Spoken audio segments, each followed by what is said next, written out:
ባንቺና በዴቭ ወይኔ ምን ነው አይደል ዴቭ መጣ አይደል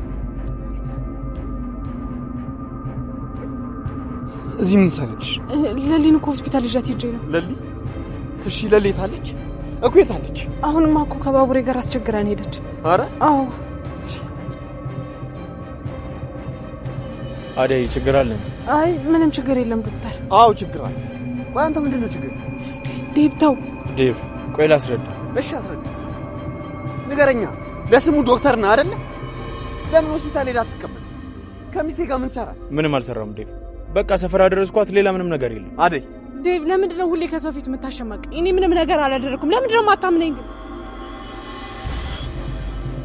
ዴቭ አደይ ላንተ ታማኝ ነች በሆነ ባልሆነ እየጠረጠርካት ልጅቷን አታስጨንቃት ዝም ብላ ሲጀመር ለዚህ ሁሉ ምክንያቱ አንተ ቆይ ለምንድነው ሚስቴ የምትከታተል መቼ ተከተልኳት ዴቭ ከዚህ በላይ ምን ልትሆን ፈለክ ሰማኛል አሁኑ ከዚህ ወዴት ነው የሚሄደው አሁኑ ከዚህ አካባቢ ጠፋ ዶክተር አደይን የግሌና የራሴ ለማድረግ ምን ያህል እንደሞከርኩኝ እኔ ነኝ የማውቀው እሺ ስለዚህ አጠገቧ ላይ ያለ እሱ ላይሆን ይችላል ምናልባት ኧረ እባክህ ለምንድን ነው የማይሆነው ምክንያቱም አደይ ለሊ ጓደኛ ነች እሷን ለማስታመም ብዙ ጊዜ ትመጣለች ስለዚህ እሷን ከኔ ጋር ሲያት ልትናደድ አይገባም አልናደድም ለምን እናደድ ከአደይ ጋር ደግሜ ያላየህ ዶክተር ከአደይ ጋር ደግሜ ያየኸው ቀን ግን እኔና አንተ የማይሆን ነገር ውስጥ እንገባለን እሺ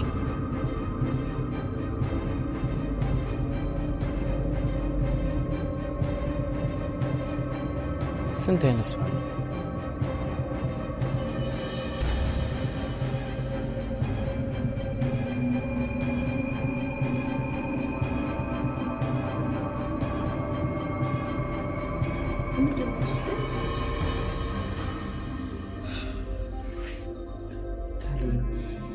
እገዛሽ ያስፈልገኛል ምን ነው ልጅ ምን ገጠመህ አደይ ነች አደይ ምን ሆነች እሷ ምን ትሆናለች ምንም አልሆነችም እኔ ግን በጣም እየፈራሁ ነው ያለው ለምን ትፈራለህ ምን የሚያስፈራ ነገር አለ ታለም አደይን ከቀን ወደ ቀን እንዳላጣት እየፈራሁ ነው ያለው እኮ ለምን ትፈራለህ ነው ወይስ በመሃላችሁ የሚገባ ሰው አለ አዎ አንድ ሰው አለ ማን ነው እሱ በእናንተ መሃል የሚገባው ሰው ማን ነው ታለም ሁሌ ካጠገቡ አይጠፋም እሺ እኔ ምን ማድረግ ነው ያለብኝ ተረጋጋ በቃ ቤታችንን እንግባና ሁሉንም ነገር ትነግረኛለህ እኔ እናቴ እያለሁ አትጨነቅም እና ተነስ ቤታችንን እንግባ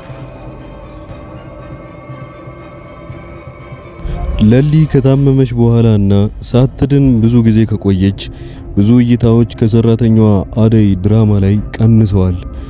በአሁኑ ጊዜ ብዙን ሰዓት ላይ የሚታየው በአንድ ሰዓት ውስጥ ከ40,000 በላይ ሰዎች ነበሩ የሚከታተሉት። አሁን ላይ ግን ከ25,000 በታች ሆኖ ተገኝቷልና የአብዛኞቹ ኮሜንት ስታረጉ እንደነበረው ለሊ መዳን አለባት፣ ይህን ያህል ጊዜ መቆየት አልነበረባትም፣ ይሄ ነገር ድራማውን እንዲሰለች እያደረገው ነው ብላችሁ ብዙዎቻችሁ አስተያየት ሰጣችኋል። በዚህ ሐሳብ የምትስማሙ ካላችሁ ቪዲዮውን ላይክ እያደረጋችሁ ብዛታችሁን አሳዩኝ። የአደይም ነገር አሁን ላይ በጣም አሳዛኝ ሁኔታ ውስጥ ገብቷል።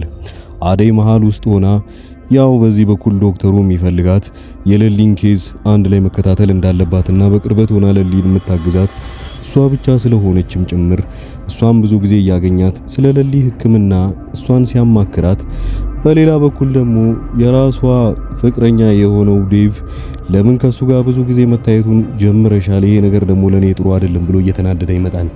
ከአንድም ሁለቴ ከሱ ጋር ስለያዛት ብቻ እያኮረፋት እንደነበረም አይታችኋል። በአሁኑ በመጨረሻው ሰዓት ግን ዴቭና ዶክተሩ ሲገናኙ ፊት ለፊት ሁለተኛ ከሷ ጋር ማይ ከሆነ እኔ እናንተ መሃል የሚፈጠረው ጸብ ትልቅ ነው የሚሆነው። ስለዚህ ከሷ ጋር ከዚህ በኋላ እንዳይ አልፈልግም። እሷ የኔ ባለቤት ናት። እኔ በዚህ በኩል ደፋ ቀና እያልኩ ያለሁትኝ እሷን የግሌና ሚስቴ ላረጋት በሆነበት ሰዓት ላይ አንተ ደግሞ እንቅፋት እንድትሆንብኝ አልፈልግም። ከዚህ በኋላ ከሷ ጋር እንዳላይ ብሎ አጭር ማስጠንቀቂያ ይሰጠዋል። ዶክተሩ ግን መጀመሪያውኑ ይሄ መሃላቸው የሚፈጠረውን ጸብ ለሱ እንደ እድል ስለሚፈልገው መሃላቸው ምንም ነገር እንደሌለና አደይን ማገኛት የለሊን ጉዳይ ላማክራት እንደሆነ ነው። አሁን ደግሞ የሸኘዋት የነበረው እግረ መንገሬን ነው። ለምንድነው በዚህ ነገር የምትቀነው እያለ እንደውም ከዴቭ ጋር ግብ ውስጥ ለመግባት ይፈልግ ነበር። ሌላኛዋ ለሊ ደግሞ አሁን ላይ ለመግባባት ያላት ምርጫው ምንም ቢሆን ምንም አሁን ኤላ አብሮኛል ብላ ዶክተሩን በተሳሳተ አይን እያየችው እንደሆነ ብዙዎቻችሁ አይታችኋል።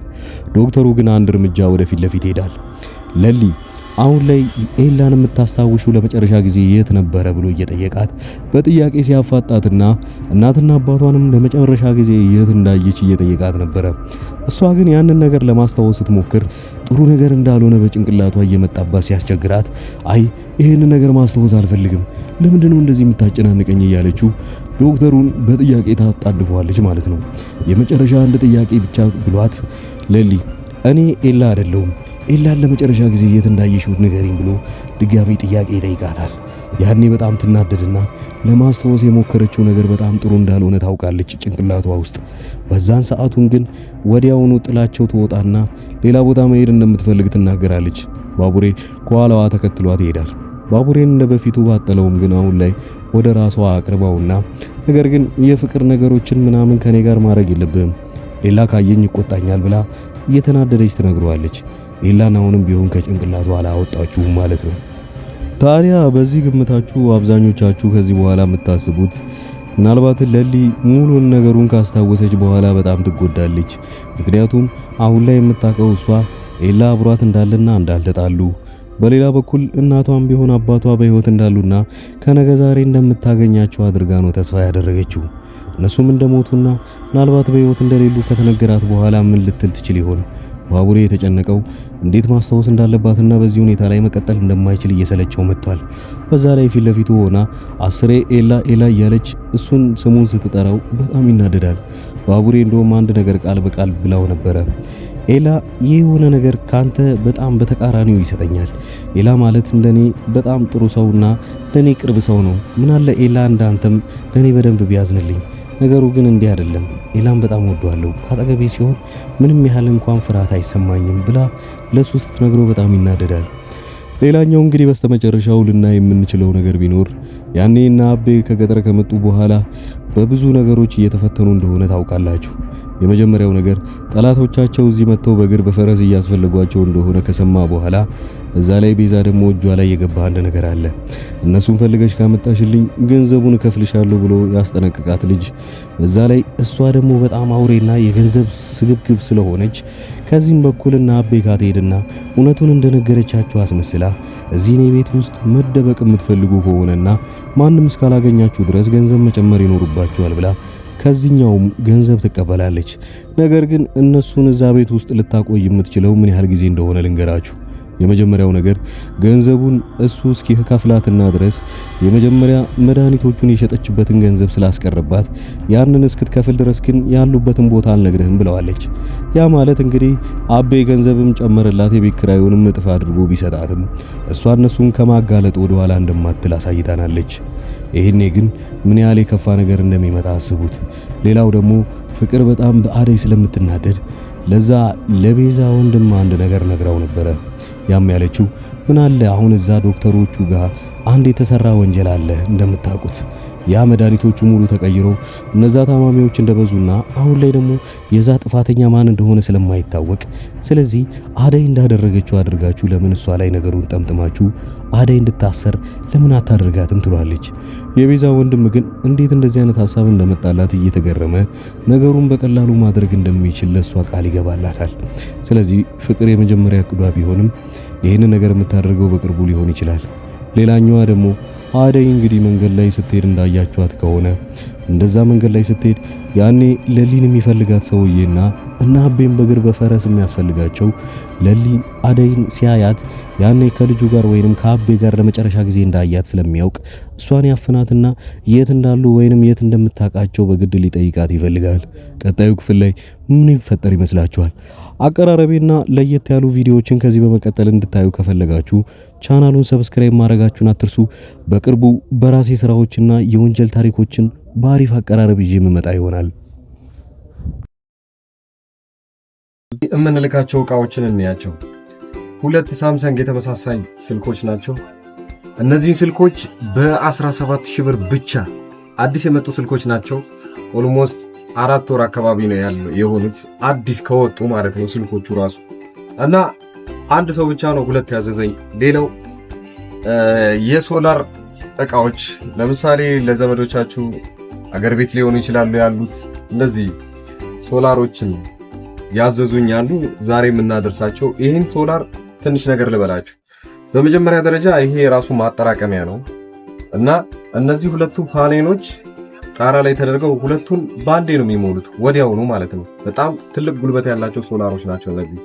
ከዚህ ላይ ቻርጀሮች ምናምን መጠቀም ይችላሉ ለስልካቸው ማለት ነው ራሱ ስለሚይዝ። እነዚህ 4 አምፖሎች ደግሞ ማንኛውም ቦታ በገመድ ይሰቀላል። ለምሳሌ እነዚህ ገመዶች በጣም ረጅም ናቸው። የራሳቸው ማብሪያ ማጥፊያ አላቸው እንደምታዩት እና አንዱን ጣራ ላይ አርጋችሁት መሬት ላይ ደግሞ ይሄንን ማብሪያ ማጥፋ ማስቀመጥ ይችላል። ልክ እንደ ዋነኛው ኤሌክትሪክ ዝርጋታ ነው እነዚህ የሚቀመጡት እና ፓወር ባንኩም አንድ ቦታ ነው የሚቀመጠው የራሱ። ሶላሩ ደግሞ ውጪ ነው የሚደረገው ጣሪያ ላይ። ከዚህም በኋላ ምንም እኛ መሰካካት ቻርጅ ማድረግ ምናምን አይጠበቅብንም። ራሱ ሶላሩ ፉል ያደርገዋል። እኛ ማታ ብቻ እነዚህን አምፖሎች መጠቀም ብቻ ነው። በጣም ባሪፍ ዋጋ በ14,000 ብር ብቻ ማለት ነው። ሁለቱን ሶላር እና 4 አምፖል ያለው እንደዛው ሶላር የሚቀንሱ ደግሞ ሌሎችም አሉ። በጣም የሚቀንሱ ከ6,000 ብር ጀምሮ አሉ ሶላሮች ለቻርጀር እና ለቤት ውስጥ አምፖሎች የሚሆኑ ለተለያዩ ነገሮች። በዛው ልክ ደግሞ ከፍ እያሉ የሚመጡ አሉ። እስከ 40,000 ብር የሚሸጡ ትላልቅ ለምሳሌ ቲቪዎችን ምናምን እንዲሰራ የሚፈልጉ ሶላሮች አሉ። እነዛ ከ30,000 ብር ጀምሮ እስከ መጨረሻው እስከ 100 ምናምን የሚሸጡ ሶላሮች አሉ። እናንተ የፈለጋችሁትን ማዘዝ ትችላላችሁ። ስልኮችም እንደተባለው ብዙ ስልኮች የምታዘዘው ስልክ ላይ ነው እና አሁን ይሄ አንድ ሰው ቦታ ላይ የሚላክ ነው። ከዚህ በፊት ልጅቷ አዛ ያንን ከደረሰላት በኋላ ልክ ነው ብላ ለጓደኛዋ ደግሞ ከዛ በኋላ ያዘዘችው ስልክ ነው። በጣም አሪፍ ስልክ እና ይሄ ስልክ ከወጣ ቢያንስ 4 ወር ምናምን ቢሆነው ነው። እናንተም እንደዚሁ ማዘዝ ትችላላችሁ። ሌሎች ያዘዙ ልጆች ደግሞ ከዚህ በመቀጠል ማሳያችሁ ነው። እናንተ የምትፈልጉትን ዕቃ ብቻ በዋትስአፕ በቴሌግራም እና በኢሞ ለኔ መናገር ብቻ ነው የሚጠበቅባችሁ። ከዛ ዋጋውን ከተስማማንና ቦታውን ካወቅም በኋላ እናንተ ወዲያውኑ ዕቃው የሚደርስላችሁ ይሆናል። እዚህ አጠገቤ የምታዩቸውን ዕቃዎች እንዳለ እዚሁ አዲስ አበባ ውስጥ ሆኜ ወደ ተለያዩ ሰዎች በትዕዛዝ የማደርሳቸው ዕቃዎች ናቸው እና በእነዚህ ዕቃዎች ላይ ማንኛውንም ወይንም ዋጋ እናንተ ለቤተሰቦቻችሁ ወይንም ለማንኛውም ሰው ለማዘዝ ከፈለጋችሁ እኔን በቴሌግራም በዋትስአፕ እና በኢሞ ማውራት ትችላላችሁ። እንደምታዩቸው የተለያዩ ስልኮችና የዋይፋይ ዕቃዎች፣ ታብሌቶች ለልጅ የሚሆኑ እነዚህ የተለያዩ ቦታ አገር ሆናችሁ እናንተ እያዘዛችሁ እዚህ ለቤተሰቦቻችሁ መላክ ይችላል። ከኤሌክትሮኒክስ ዕቃዎች ውጪ ያሉትን ዕቃዎችንም እኔ ጋር ማግኘት ትችላላችሁ። እነሱም በእርግጥ ራሴ ባልሸጣቸውም ዋጋውን የተለያዩ ከሚሸጡ ሰዎች ጋር ወይም መርካቶ አጠገቤ ስለሆነ እዛ ያለውን ዋጋ እያጣራው ለእናንተ መላክ እችላለሁኝ ማለት ነው። ከዚህ በቀደም እንደሚታወቀው በትልቁ ቻናሌ ላይ እነዚህን ዕቃዎች ሳደርስ ለብዙ ሰዎች ሳደርስና ብዙ ሰዎችም ሲያዙኝ ነበሩ። አብዛኛው ጊዜ ሰው እያዘዘኝ የነበረው የተለያዩ ስልኮችን ነበረ። እነዛንም ስልኮች አዲስ አበባ ውስጥ በአንድ ቀን እያደረስኩኝ ነው። ከአዲስ አበባ ውጪ ለሚገኙ ሰዎች ግን 2 እና 3 ሰዎች አንድ ላይ ወደዛ አካባቢ አቅጣጫ ሲያዙ ወዲያውኑ አደርስ ነበረ። ይህም የ1 ሳምንት ጊዜ ብቻ ነው የሚወስደው። ይህ ስራ አብዛኛውን ጊዜ እናንተን የሚያስፈራችሁ ታማኝነት ምን ያህል ነው የሚለው ነገር ነው። ያንን ደግሞ ማረጋገጥላችሁ ከዚህ ቀደም የላኩላቸው ሰዎች አብዛኛው በኢሞ እየመጡ የነበሩትን ልጆች ማንኛቸውንም እነሱን ማናገር ትችላላችሁ። እንደዛውም ደግሞ አንዳንዶቹ ለእምነት ብለው አንዴ ትንሽ ዕቃ ያዙና ያንን እንዳደረስኩላቸው ሲያውቁ በዚህ መልኩ ሌላዎችንም ዕቃዎች ማዘዝ ይችላሉ። የአበሻ ቀሚስ እና የተለያዩ ልብሶችም አሁን ትምህርት ሊጀምር አካባቢ የነበረ ጊዜ ደግሞ ቦርሳና ደብተሮች ብዙ ሰው አዘውኛል። ከልብ አመሰግናለሁ። ሌላው በዚሁ አጋጣሚ እናንተም የምትፈልጉት ዕቃ ካለና እንዳደርስላችሁ መልእክት ሊሆን ይችላል። ማንኛውንም ዕቃ የቤት ዕቃ ሊሆን ይችላል፣ ልብሶች እና የተለያዩ ፈርኒቸር ዕቃዎችም እንደዚሁ እያደረስኩ እገኛለሁ። ዋጋ ብቻ ማወቅም ከፈለጋችሁ እኔን ማናገር ትችላላችሁ። ለማንኛውም እስኪ ዋይፋዎቹን ላከልኝና ልንፋጣቸውን የምፈልገው ማለት ነው። አመሰግናለሁ። በጣም አሪፍ ነው። እገዛለሁ ግን አሁን ሳይሆን ወደፊት የልጄ ልደት እየደረሰ ስለሆነ እንደ ስጦታ ትልክ ታደርስልኛለህ። እዛው አዲስ አበባ ወደ ለገሃር አካባቢ ናቸው እና እዛ ታደርስልኛለህ። ደውዬ እነግርሃለሁ ሁሉን። አሁን ገባኝ። እና ዋይፋው ስንት ብር ነው? እና የዋይፋው ዋጋው ስንት ብር ነው? በገንዘብ ትችላለህ? ይሄኛው ስንት ነው? እና ስንት ጂቢ ነው? እንዴት ነህ? ሁሉ ሰላም አለኝ። እኔ ደህና ነኝ። አንተ እንዴት ነህ? ቆይታ እንዴት ነበር? እኔ ጋር ሁሉ ሰላም። ኧረ ችግር የለም። ቀሪውን ያኔ በ30 ሁሉንም አስገባልሃለሁ። ያንተንም የእሷንም የሁሉንም ባንዴ አስገባዋለሁ። ችግር የለውም። ያኔ አንተ የምትሰጣት ከሆነ ትጀምረዋለች። ማይማር ይሄንን እስቲ አጣራ። ኮፍያዎች ስንት ናቸው? እስቲ ጠይቅ እስቲ እና አጣራሽ። ብዙ አይነት ነው ያለው፣ ግን ይሄንን ነው ያደረኩልክ። እስቲ እንትን ያልኩት የላኩልክ። እስቲ ቦሌ ያምጣውና ከዛ አንተ ጋር ገከው ሻንጣው ማለት ነው። ከዛ በኋላ አንድ ላይ ነው የምትሰጣ ከሞባይሉ ጋር ማለት ነው። ከይቅርታ ጋር ግን ከልብ ላስቸግርክ ነው። ዋትስአፕ ላይ ልልክልሃለሁ የሰውየውን ቁጥር ማለት ነው። እና የት ነው አለኝ ሉሉ ምንድነው እሱን እስቲ አንተ ከዛ እሱን ካመጣክ በኋላ ትደውልልካለች። ጀመሩት ከዚህ በፊት በነበሩት ቪዲዮዎች ላይ በለቀኩት ማስታወቂያ ነው። ያው ለሌሎቹ እና አዲስ አበባ ውስጥ ቅርብ ለሆኑ ሰዎች ወዲያውኑ በአንድ ቀን ውስጥ አድርሰንላቸዋል። እናም የተለያዩም ሰዎች አሁን ላይ ትክክለኛ እኔ እንደምሰራ ለማወቅ የመጡና እናም በቀጣይ ደሞዛቸው ወይንም በሌላ ጊዜ እቃ ሲፈልጉ ከኛ ማዘዝ እንደሚችሉ አረጋግጠው ሄደዋል። ያንን ብቻ ለማወቅ ብቻ ሳይሆን የተለያዩ እቃዎችን ዋጋቸው ምን ያህል ነው ወይንም እናንተ ካላችሁበት ሱቅ ወይንም እናንተ ካላችሁበት ሰፈር ጋር ዋጋውን ምን ያህል ቅናሽ ነው የሚለውን ካያችሁ እቃውን ወዲያውኑ ማዘዝ ትችላላችሁ። በክፍለ ሀገር ያላችሁና የተለያየ ቦታ ለምትኖሩ ለምሳሌ ወደ ወላይታ አካባቢ ብዙ ሰዎች እቃ እንዳዘዛችሁኝና አንድ ላይ ልልክላችሁ አንድ ሳምንት ጊዜ ጠይቂያችሁ ነበረ። ያም ሆነም ወደ ራቅ ወዳሉ ቦታዎች ላይ እቃ የምንልከው 3 እና 4 ሰዎች ስትሆኑ ነው። እቃውን ወዲያውኑ አንድ ላይ የምናደርስላችሁ ይሆናል። ለጊዜው ግን አዲስ አበባ ውስጥ ለሆናችሁ ዋና የሚባሉ ወደ ባህር ዳር፣ ወደ ጎንደርና ወደ ባህር ዳር ሌላው መስመር በሚገኙ ቦታዎች አንድ ላይ እቃዎችን እንልካለን። እናንተ ብቻ በተለመደው መልኩ ከኛ ምንም አይነት መረጃ ማግኘት ስለምትችሉ በዚህ ሁኔታ ላይ መጠየቅም ትችላላችሁ።